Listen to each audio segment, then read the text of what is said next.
Yeah, we make them come here, so it's fine. So, as you know, the move was actually quite controversial, you know, because it was very set in its ways at Aldershot. It's a very popular place, and everybody was used to going there. But the problem with Aldershot was it leaked, it flooded, and the collection was actually in danger of being lost permanently, because a lot of items were permanently damaged by rats, by flooding. So the decision was taken to move it, and the decision to come to Duxford wasn't taken lightly. But the reason we came to Duxford was we're at the midpoint between Catterick and Colchester. So for the recruits at Catterick, they can come down. For people in Depot at Colchester, they can come up and visit us here. And being at the IWM also gives us the added benefit of we get 500,000 visitors a year passing through the museum. At Aldershot, around about 10,000 people a year used to see the museum. So now 500,000 people potentially can learn about Parachute Regiment and Airborne Forces history. And it's also good to get plenty of PRA groups coming up. You're actually our 20th branch to visit. So well done on that. Unfortunately, those museums here, we've spent around about £2 to £3 million developing the museum and also our archive. Our archive and offices are on the other side of the site here, where we've got a purpose-built building where everything's looked after, temperature controlled, to preserve it for the future. But the display inside here is state-of-the-art, very modern, and the idea is that it appeals to the public and to veterans alike. When you first go into the museum, you'll see the first exhibit is for Afghanistan, and obviously that's where the guys are at the moment, and so the youngsters who are coming through, the recruits, that's interesting for them seeing their operations represented. And then chronologically, the museum displays the story of the setting up of the paras, of airborne forces, the weapons that were used by airborne forces and against airborne forces. You'll see the case in the middle. Onto operations, we've got the original planning maps for Normandy, for Bruneval and for Operation Varsity. There's a section on Arnhem. Then you go through, there's more heavy drop items. There's the front section of the Horsa is here to be looked at. And then we go through to all the post-war operations, the Canal Zone, through to Egypt, through to Suez, all those colonial operations in Borneo, Malaya. Northern Ireland, we don't shy away. We've got quite a large display on Northern Ireland. Although you'll see there is a piece of paper over part of it, because we used to refer to the Widgery report, which of course is now out of date, but we haven't had the panel redone with the Savile report, and we're probably not going to either. We'll leave that quiet. I'm sure a lot of you will already know quite a bit of it. We made it. I was about to say, I hope that you know your own history, but just in case, you know, we always make sure we give a little bit of an intro, and if you point out a few things in the museum that might be of interest. Of course, it goes back some years, 1940, Winston Churchill writes a letter and says he wants 5,000 men to form the airborne. Let them do the measurements, work out what the information they needed, take them back to the beach and back home. The RAF technicians took a little bit of time doing this. The paras decided that they were taking too much time, got a couple of crowbars and took the whole thing. That's what we call airborne initiative.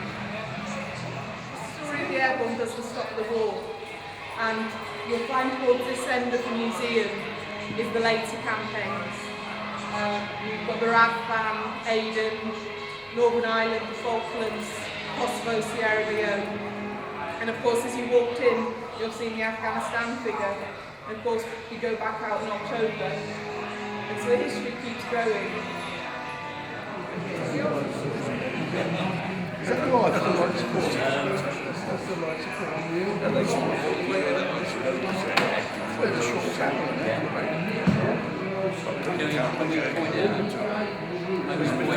It's got a suit sign.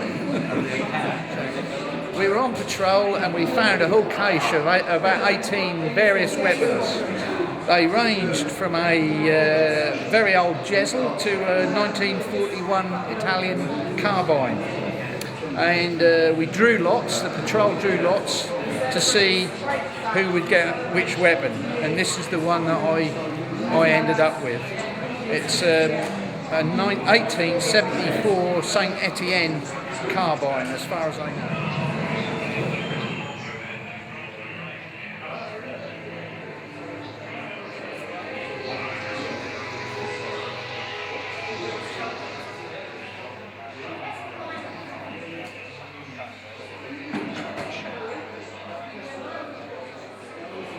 Capture one,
we're hoping will survive the strategic defence review.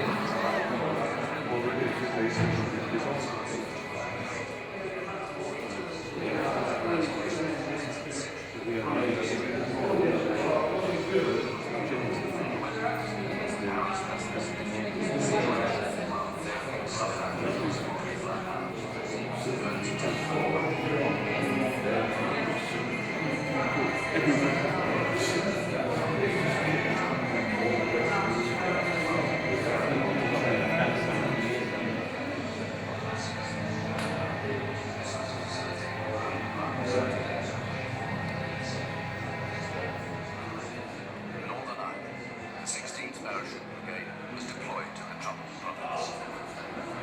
The fighting in the streets of Londonderry and Belfast was as dangerous to the Paras as any conventional conflict. For the regiment, it was the start of many, often unpleasant tours of duty. This was a new phase of war. There were no frontline rotation force. Years later, in 1958, the Paras were released. There had been a coup d'etat in Iraq, led by the military, and civil war raged in the Lebanon. Both Iraq and Egypt were supporting factions committed